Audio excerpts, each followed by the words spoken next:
Gemini, hi, welcome to Mystic Queen PH at itinan natin ang energies for you ngayong full moon in Leo sa February 12, 2025 at 9:53 p.m. Philippine time. So if you're interested in private readings, meron tayong link sa description at sa pinned comment. Pakicheck nyo na lang information kung paano mag-book for a private reading. And please subscribe to our channel to show your support, like, share this video, at comment na rin kayo kung kayo ay naka-resonate.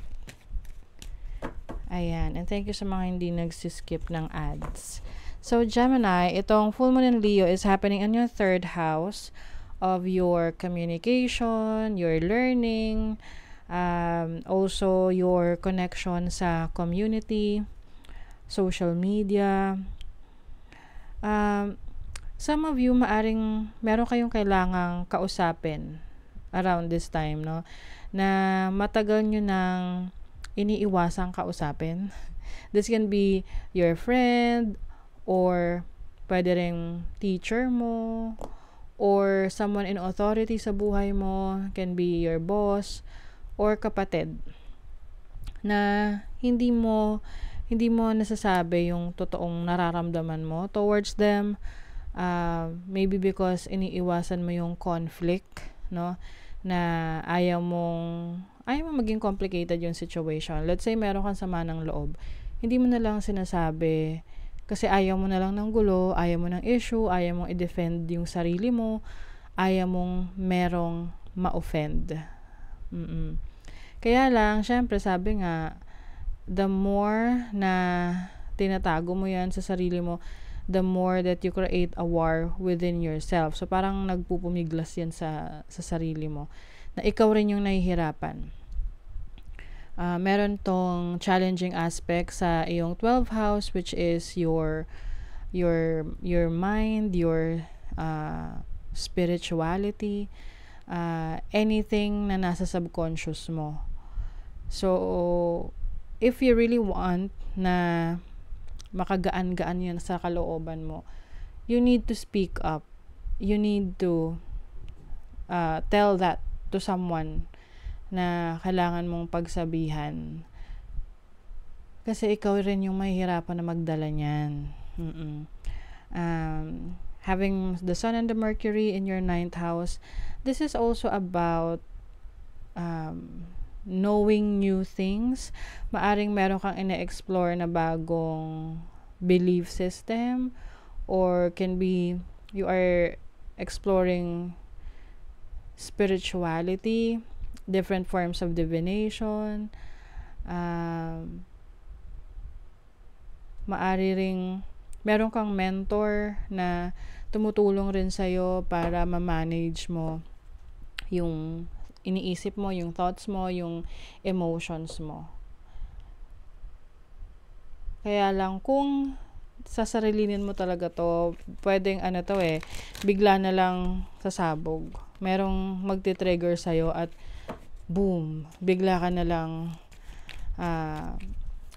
magagalit, or alam mo yun, na kapag kinimkim mo kasi, tapos meron na lang na isang kahit gaano kaliit na trigger, biglang yun yung mag-open ng nung emotions mo, tas bubuhos na lang yun.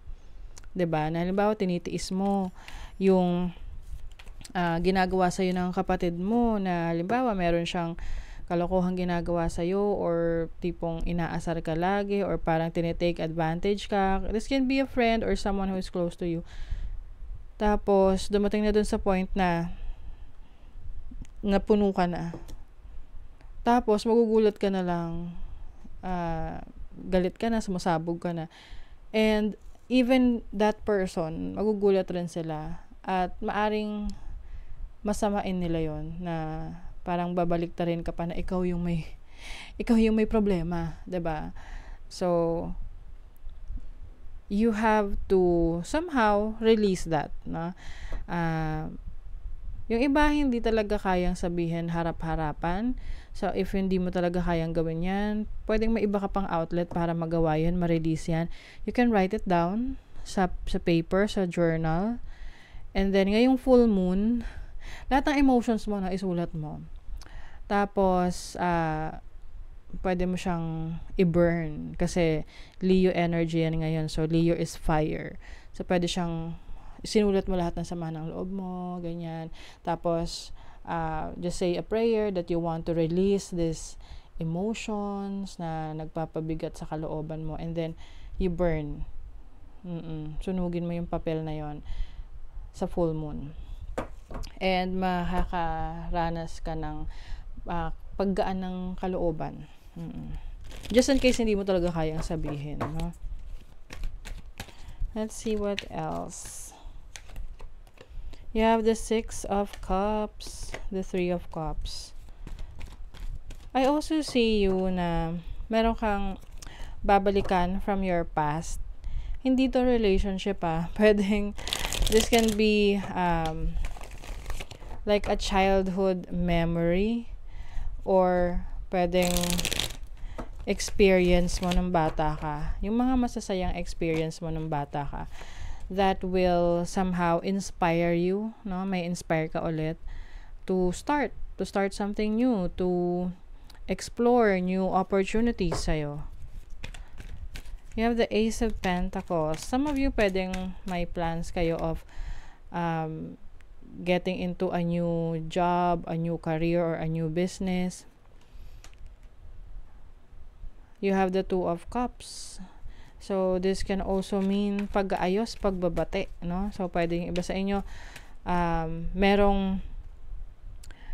merong offer of peace offering. Yan. So, the moment na masabi mo yung mga nararamdaman mo, na-communicate mo ng maayos, then the other person will understand, no? At maaring maayos, no? Sabihin na, hindi ko alam na ganun to pala yung nararamdaman mo, ganyan pala yung you are taking it personally pala, ganyan, kahit nagbibiro lang ako, ganun.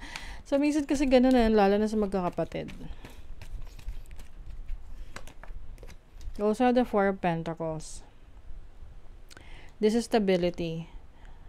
I think you want commitment, no? Commitment para dun sa mga tao na meron sa'yong ipapangako.